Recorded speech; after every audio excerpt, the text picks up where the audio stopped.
C'est une chanson qui nous ressemble. Toi tu m'aimais et je t'aimais. Nous vivions tous les deux ensemble. Ah, Bernard Révillier, qu'on salue d'ailleurs, qui sait si bien chanter toutes les couleurs.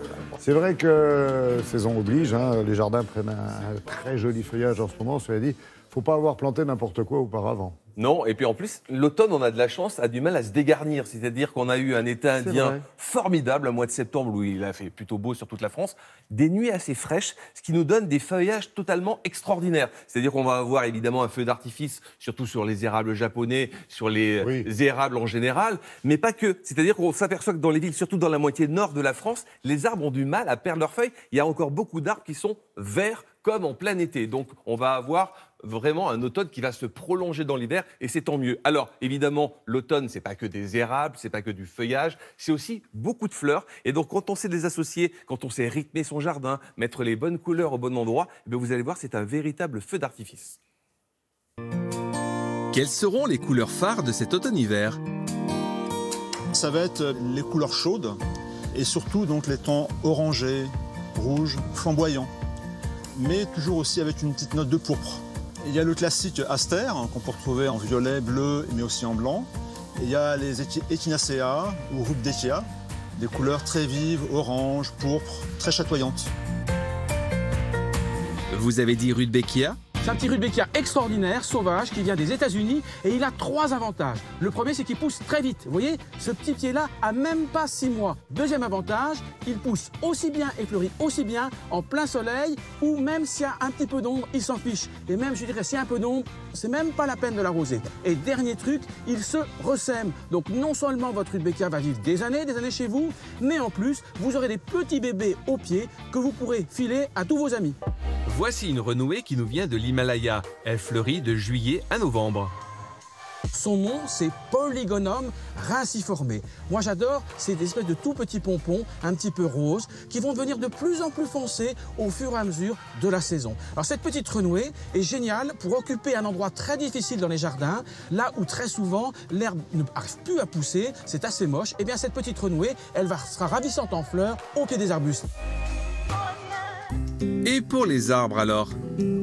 On a fait rentrer un érable de Freeman, qui est un érable du Canada et des États-Unis, avec des couleurs flamboyantes, très chaudes, très vives à l'automne, et en plus rustiques. Le ginkgo biloba, ou l'arbre aux 40 écus, ça c'est une plante mythique au Japon, qui passe du vert à la couleur or en hiver. C'est vraiment très flamboyant, très vif, et une plante aussi très rustique. Le cornouiller du Japon surtout, une plante effectivement avec un feuillage d'automne très très beau qui passe du vert au pourpre, mais en passant aussi par le rose. Et pour les parfums? À l'automne, on a par exemple l'Osmanthus fortunei, qui fait une petite fleur blanche, avec un parfum très suave qui sent un peu le gardénia. Et la star, c'est bien sûr l'érable japonais. Voici mon chouchou. Acer japonicum, c'est donc un vrai japonais, Japonicum aconifolium, à feuilles d'aconite, donc une feuille très découpée. Ce sont des vers, en l'occurrence celui-ci est un vert, qui va devenir quasiment noir à l'automne, au mois de septembre, pour prendre des couleurs complètement feu, orange vif, jaune vif, rouge à l'automne. Voilà vos nouveaux crayons de couleur pour éclairer vos jardins jusqu'au début de l'hiver. Oui, tout de suite. C'est beau. Frédéric, mais oui, c'est magnifique. C'est vrai que les érables ont connu un succès fou ces dernières années. C'est ce qu'ils ont le plus à l'automne, dans les jardineries. Le plus vendu, c'est C'est celui-là, c'est l'érable pourpre, l'Acer atropurpureum. Mais celui qui se vend aussi encore plus, c'est le dissectum. C'est celui qui a des feuilles complètement laciniées. On dirait qu'on a passé des petites lames de rasoir dedans. Et ça donne vraiment un côté chic et vraiment doux au jardin. On peut l'associer avec des graminées, par exemple. un petit truc là pour planter et pas se planter. C'est bientôt le moment de planter, évidemment. C'est la bonne saison au mois de novembre. Alors, quand on fait un trou de plantation, souvent on fait un trou, on plante et on rebouche. Ouais. En fait, non. C'est le principe. Hein. Voilà, faire son trou, c'est le cas de le dire.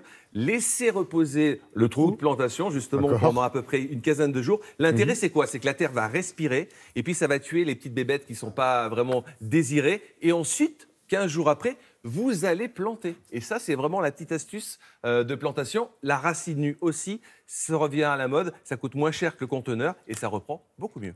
Eh bien, merci à tous les trois, merci pour ces infos, merci